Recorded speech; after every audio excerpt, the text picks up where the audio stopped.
10 American Mini 4x4s the Pentagon, built to survive things that would kill anything else.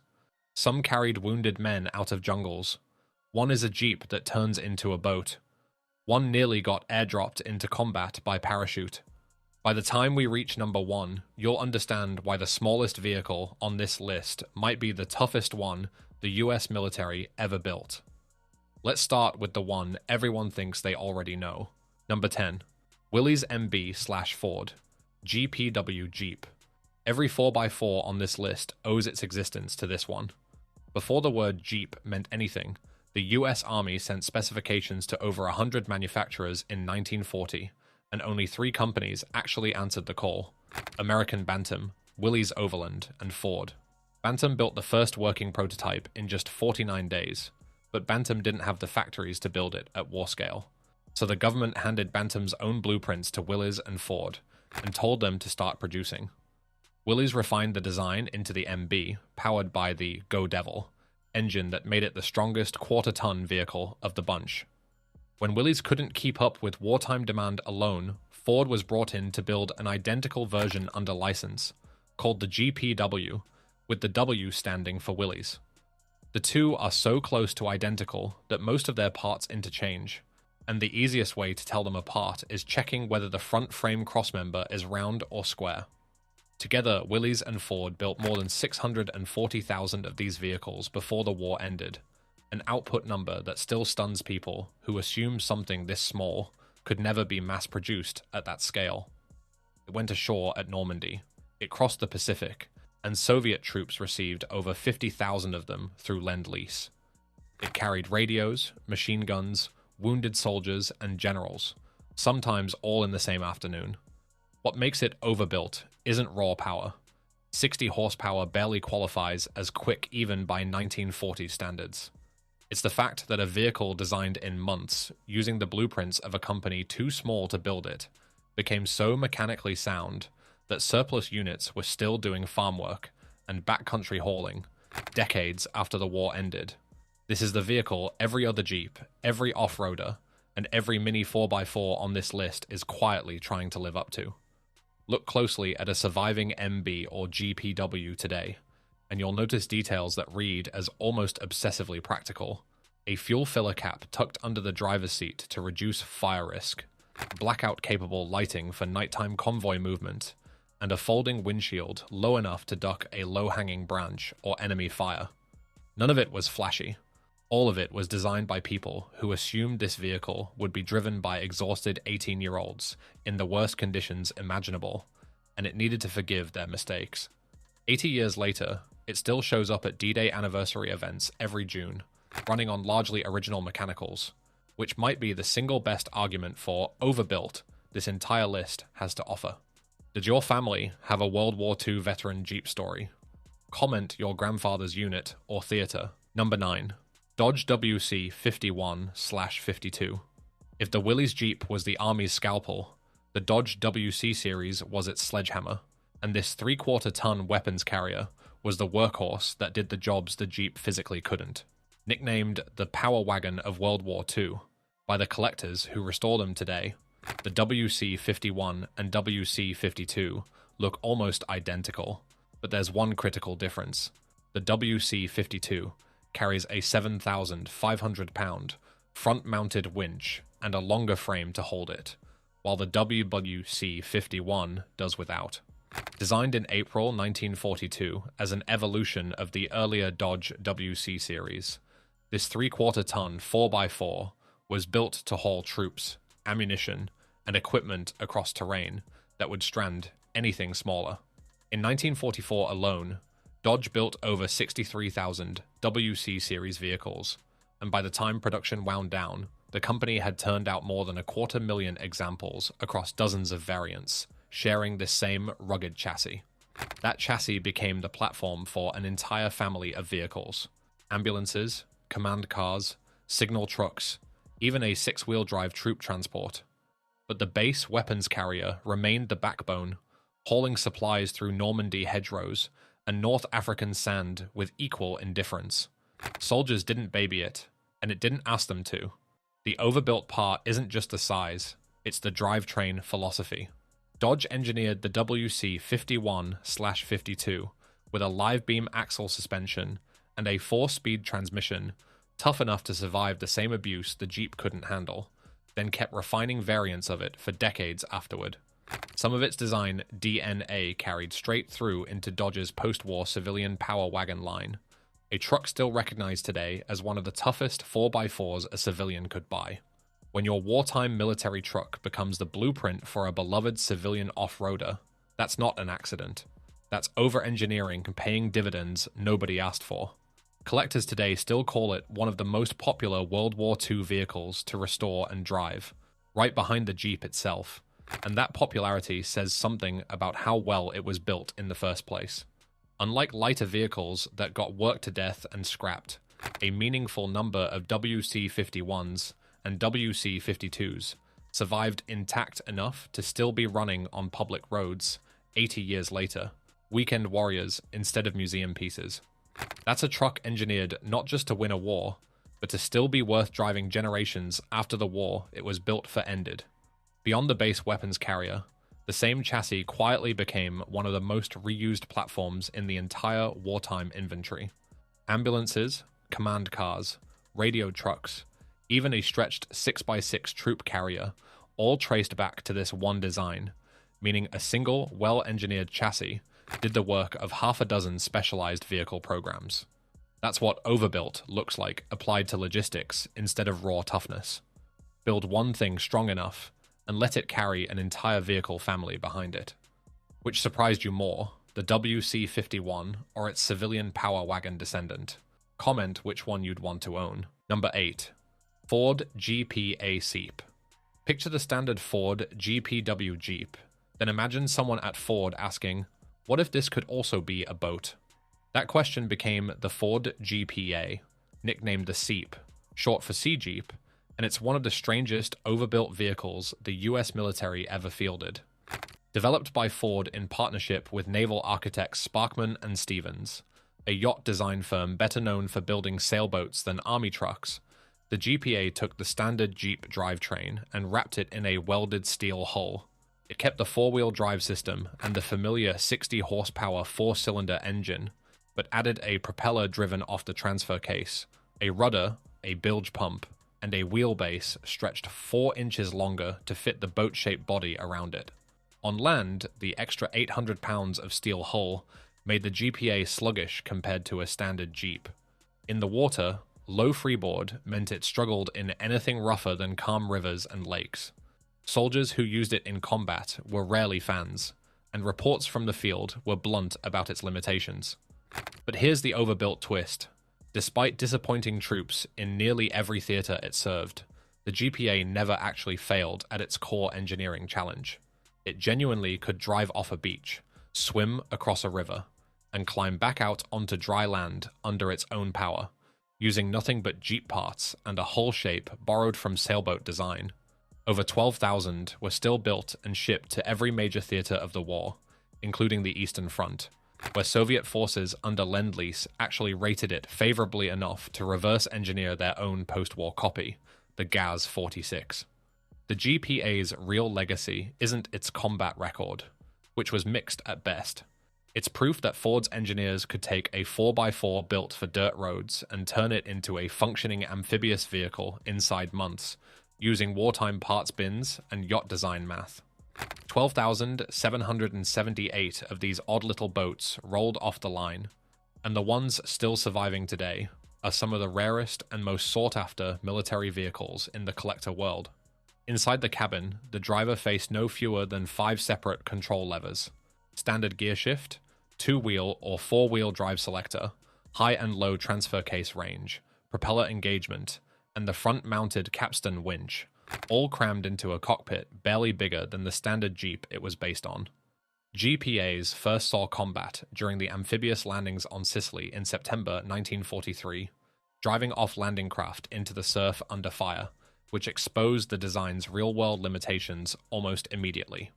Restorers today will tell you finding a complete numbers-matching GPA is nearly impossible, since so few survived the decades of saltwater exposure that came with actually using one the way it was designed to be used. Did you know a World War II Jeep could actually swim? Before I tell you, guess its top speed in the water. Drop your number in the comments. Number 7. M274 Mechanical Mule. This is officially the strangest looking vehicle on this entire list, and it might also be the most quietly brilliant. The M274, universally nicknamed the Mule, looks like someone stripped a Jeep down to its bare frame and forgot to put a body back on. That's basically what it is, and that's exactly the point. The army needed something small enough to be dropped by parachute or slung under a helicopter, yet strong enough to carry heavier loads than the vehicle itself weighed. At just 795 pounds empty, the Mule could still haul over 800 pounds of cargo off-road, an absurd payload-to-weight ratio that no other vehicle on this list comes close to matching.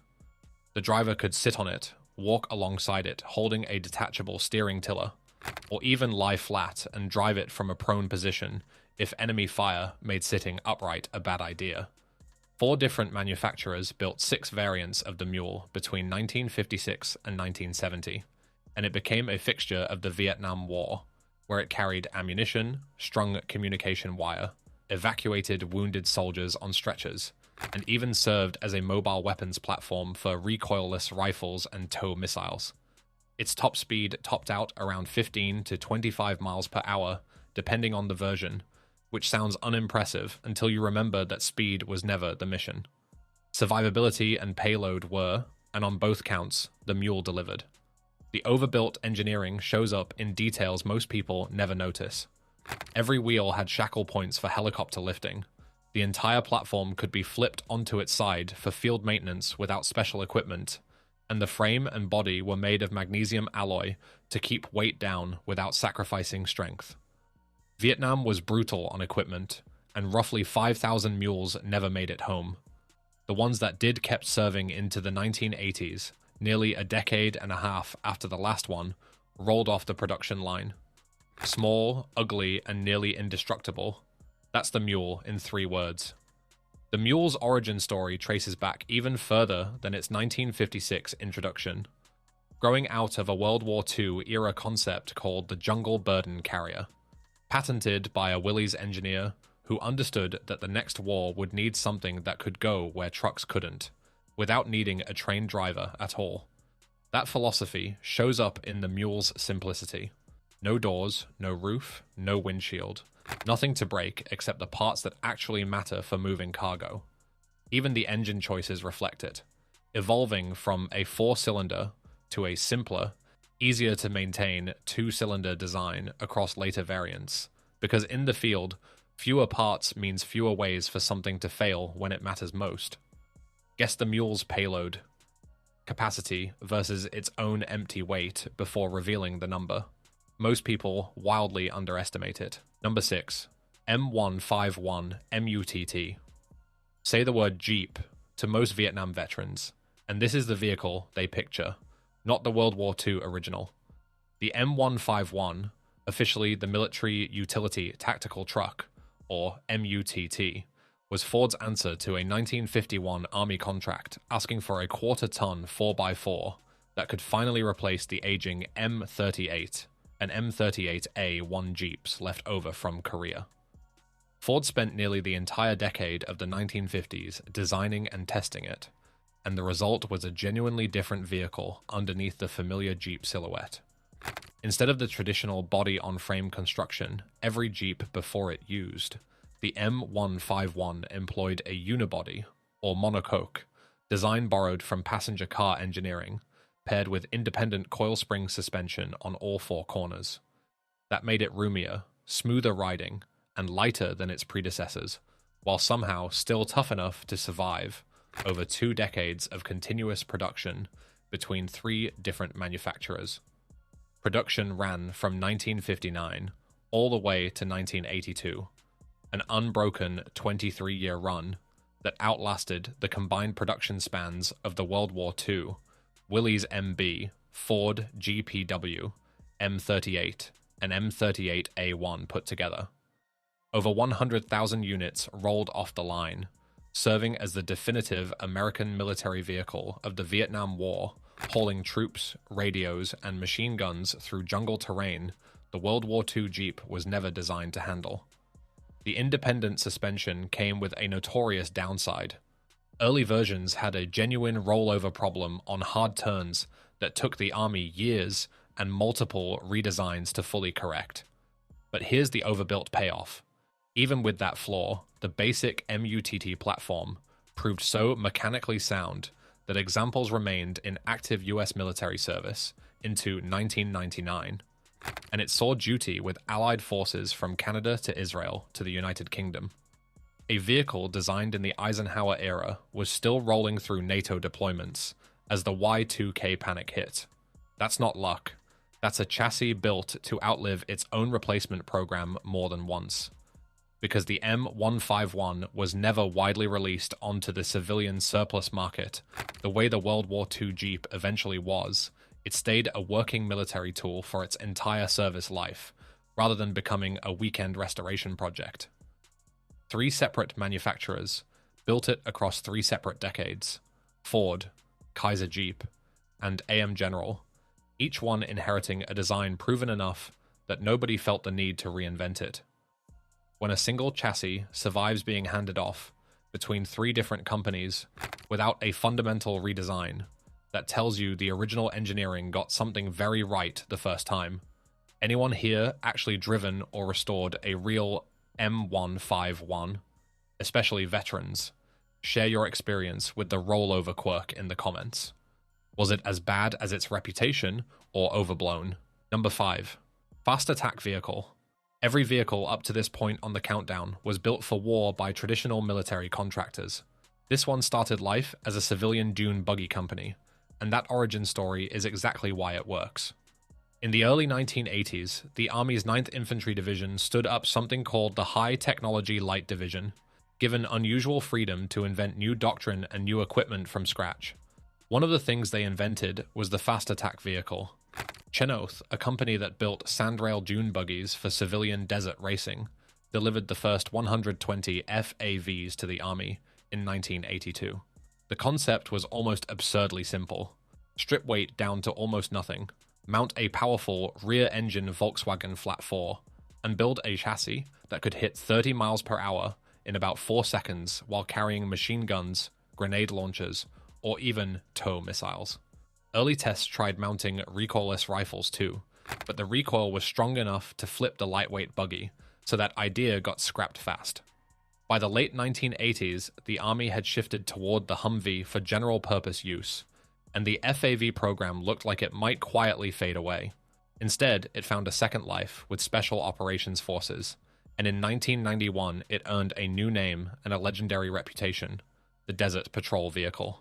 United States Navy SEALs drove DPVs into Kuwait City during Operation Desert Storm, becoming among the very first American forces to enter the city. Their black dune buggy silhouette, flying low and fast across open desert, became one of the defining images of that war. What makes this genuinely overbuilt for its category isn't armor or size, since it has almost none of either. It's the fact that a company building recreational sandrails produced a combat vehicle so mechanically sound and mission effective that, decades later, the basic Chenoth design is still in active service with special operations units. Few military vehicles born from a civilian racing shop can say that. The performance numbers alone explain why it earned a reputation almost mythic among special operations circles. 0 to 30 miles per hour in about 4 seconds, a top speed near 80 miles per hour across open desert, and with an optional auxiliary fuel bladder. A range stretching past 1,000 miles without resupply. Its rear-mounted, air-cooled Volkswagen engine, the same basic design found in countless civilian dune buggies, meant field maintenance could sometimes be handled with parts scavenged from civilian off-road shops, rather than waiting on a military supply chain. In a vehicle class built entirely around speed and simplicity, that kind of parts-level accessibility was its own form of battlefield reliability. Did you know Navy SEALs drove dune buggies into the first Gulf War? Comment if you saw DPV footage in the original Desert Storm coverage. Number 4. Interim Fast Attack Vehicle. Here's an entry that breaks the pattern of everything else on this list. It's not even originally an American vehicle. The Interim fast attack vehicle is a militarized Mercedes-Benz Geländewagen, built on the German market 290G D Wolf, that had already served the Bundeswehr for years before the US Marine Corps ever got involved. By the late 1990s, Marine Corps Force reconnaissance units were flying desert patrol vehicles just like the Navy SEALs, but they ran into a problem the SEALs didn't have. DPVs simply couldn't carry enough cargo or firepower for Marine reconnaissance missions. So instead of designing something new from scratch, the Marines went shopping in Europe and found the Mercedes G-Wagon, already proven, already tough, and already in service with one of NATO's most demanding militaries. Daimler Chrysler's American branch won the contract, and Advanced Vehicle Systems handled the conversion work needed to turn a European staff car into an American strike vehicle. Bigger engine options, air conditioning for desert deployments, half doors for faster mounting and dismounting, and an integrated light armor kit. The first IFAVs deployed to Marine units in November 1999, and the Corps ultimately acquired 157 of them, spread across expeditionary forces from Camp Pendleton to Okinawa, to active force recon platoons in Afghanistan and Iraq. The overbuilt case here is almost backwards from the rest of the list. This wasn't a vehicle designed from a blank sheet for combat. It was a proven European staff vehicle, already engineered to survive Bundeswehr abuse for years, that turned out to be tough enough to convert into a genuine special operations strike vehicle with minimal modification. It served through some of the most demanding years of the Afghanistan and Iraq wars, before the Marine Corps finally phased it out around 2009, replaced by the next entry on this list. Sometimes the toughest military vehicle in your fleet isn't the one built for war. It's the one that was already built to survive everything else first. That said, later production runs added armor plating after field commanders reported IED exposure in Afghanistan, and those hardened versions genuinely proved their worth, protecting Marines during reconnaissance and patrol missions around forward operating bases, including operations supporting the 15th Marine Expeditionary Unit's push into Kandahar in late 2001. Exactly the kind of unglamorous, high-stakes groundwork that never makes headlines, but is precisely what fast attack vehicle was always meant to mean. Did you know the Marines' fast attack vehicle for a decade was actually a German G-Wagon? Comment your guess on unit cost before revealing it. Number 3. M1161 Growler ITV. This one was engineered around a single, extremely specific problem. How do you build a fast attack vehicle small enough to physically ride inside a V-22 Osprey? Every entry before this one either predates the Osprey entirely, or was simply never designed with tilt-rotor cargo dimensions in mind. The Growler was. Development began in 1999 under a small North Carolina company called American Growler, which is where the nickname comes from, since its official designation is the far less catchy, internally transportable light strike vehicle. The Marine Corps needed something that could fold its roll cage down, squeeze through the Osprey's rear ramp, and still function as a legitimate scout and light strike platform once it hit the ground, all while also fitting inside a CH-53 EZE Super Stallion helicopter. That is an extraordinarily narrow design box to build a working military vehicle inside of. General Dynamics took over production in 2004 under an $18 million contract, and the program hit the kind of budget and schedule turbulence that plagues most modern defense procurement. Unit costs rose 120% to over $200,000 per Scout variant, before the first Growlers finally reached Marine units for field testing in January 2009, a full year behind schedule. By 2011, 209 M116 1 Scout variants and 102 M1163 mortar carrier variants had been built, with total production eventually reaching 266 and 145 units respectively. The M1161 and its M1163 sibling remain the only tactical ground vehicles ever certified to fly inside a V-22 Osprey, a genuinely rare engineering distinction. It saw combat with Marine Special Operations Forces in Afghanistan between 2011 and 2014, though a 2012 throttle malfunction after an accident at Camp Pendleton grounded the entire fleet until the issue was resolved. Overbuilt, in this case, doesn't mean bulletproof armor. It means solving an aircraft compatibility puzzle that no vehicle before it had ever been asked to solve, and doing it well enough to still be flying combat missions a decade later. That said, the Growler's story is honest enough to include its limitations too. A 2015 internal Marine Corps assessment concluded the ITV wasn't especially effective as a dedicated strike vehicle in an era dominated by roadside bomb threats, but found real value in its lighter role, hauling gear and reducing the physical load individual Marines had to carry on foot. That's not a failure story, it's an adaptation story. A vehicle engineered around one narrow requirement, fitting inside an aircraft, ended up proving its worth in a completely different job than the one it was originally built for, which is its own kind of overbuilt versatility. Did you know a ground vehicle had to be certified to fly inside the Osprey? Comment what other vehicles you'd guess share that certification. Spoiler, almost none. Number 2. Polaris MRZR/DAGOR. This is where the countdown catches up to right now. The Polaris MRZR isn't a museum piece or a Vietnam relic. It's an active duty vehicle that United States Special Operations Command and the Marine Corps are still buying today, more than a decade after its debut, and it's still getting more overbuilt with every new revision. Polaris first introduced the MRZR platform in 2012, adapting the company's civilian side-by-side off-road expertise into a genuine light tactical vehicle. Unlike the FAV or DPV before it, the MRZR wasn't purpose-built from a blank military sheet either.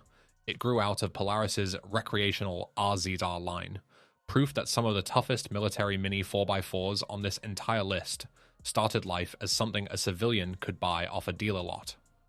What changed for military service was everything under the skin: a collapsible roll cage for internal air transport, 1 meter fording capability, extended range fuel systems, and mounts for machine guns, counter-drone systems, and even directed energy laser weapons on the newest variants.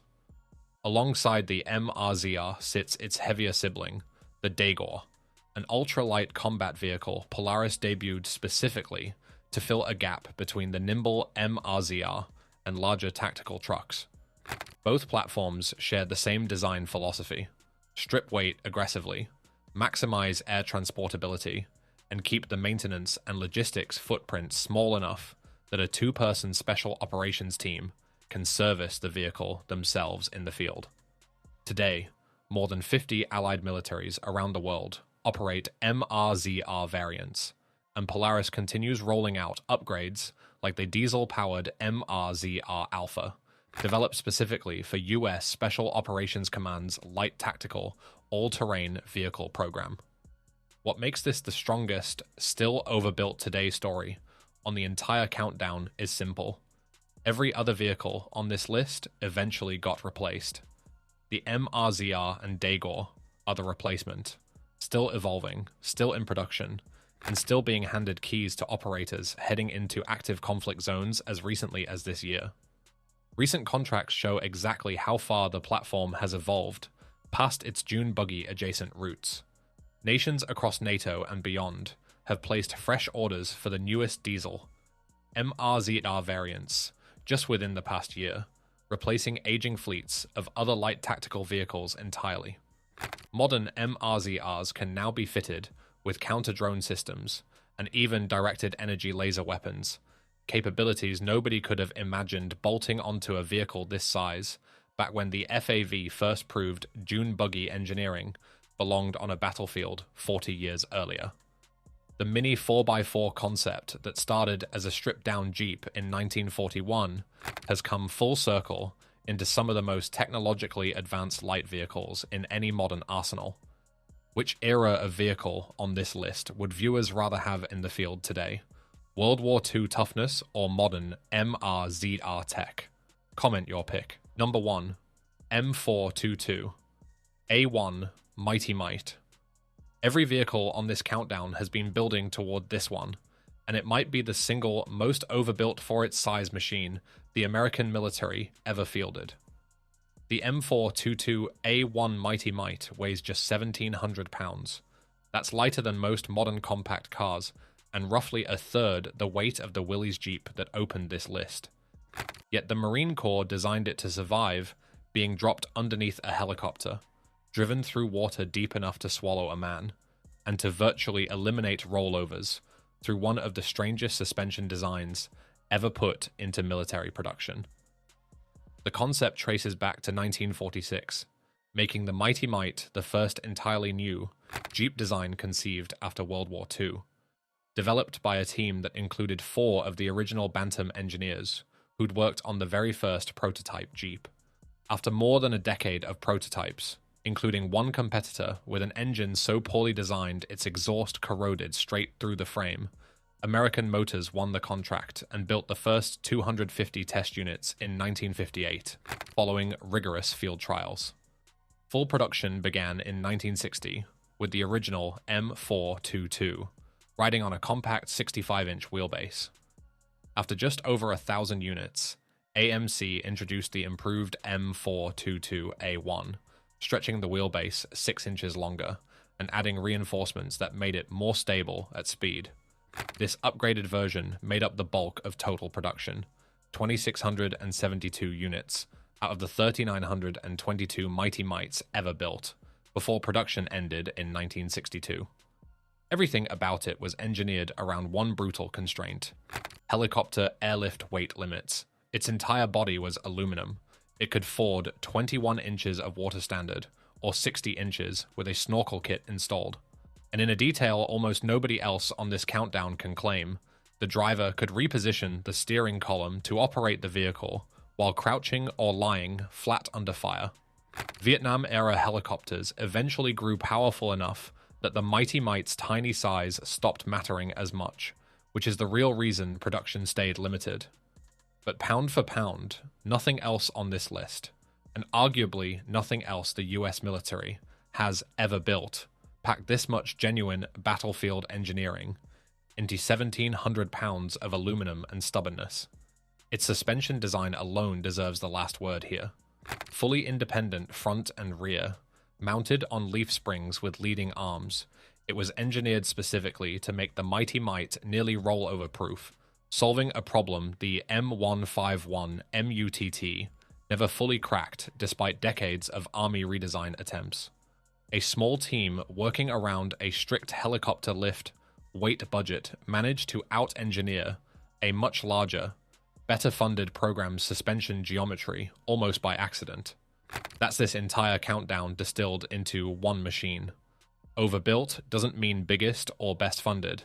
Sometimes it just means smartest, and the Mite proved that with barely a ton of aluminum to work with. Did you know the smallest vehicle on the list took the one spot? Comment which entry you'd have picked for one instead. 10 American Mini 4x4s, 8 decades of engineering, and a common thread running through every single one. Nothing about them was ever built to just get by. From a World War II Jeep to a modern special ops buggy still active today, this is what overbuilt actually looks like when your job is staying alive in someone else's war. Which one surprised you the most? Drop it in the comments, and subscribe for more of the vehicle's history forgot.